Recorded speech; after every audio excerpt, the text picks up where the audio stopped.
वफाकी काबीना ने भारत से कपास मंगवाने की तजवीज़ मौखर कर दी।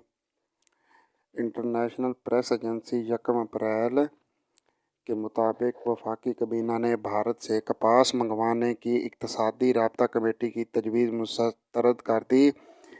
काबीना का इजलास वज़ीर आज़म इमरान खान की ज़ेर सदारत हुआ। इजलास में भारत से कपास मंगवाने का मामला ज़ेर बहस आया। इक़्तिसादी कमेटी ECC ने गुज़श्ता रोज़ भारत से कपास मंगवाने की तजवीज़ पेश की थी। ECC ने कीमत कम होने पर भारत से दरामद करने की तजवीज़ पेश की थी। काबीना ने भारत से कपास मंगवाने की मुखालफत करते हुए कहा कि मुल्क में मौजूदा वसाइल से ज़रूरियात को पूरा किया जाए।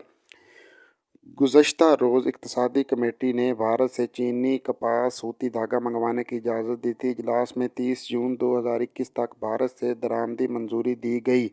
कमेटी ने निजी शोबे को भारत से चीनी दरामद करने की भी इजाज़त दी थी। तो इसी तरह ये तजवीज़ मुस्तरद कर दी है वफाकी काबीना ने। तो इसलिए पाकिस्तान अब भारत से कपास नहीं खरीदेगा। मज़ीद न्यूज़ के लिए हमारे चैनल को सब्सक्राइब करें।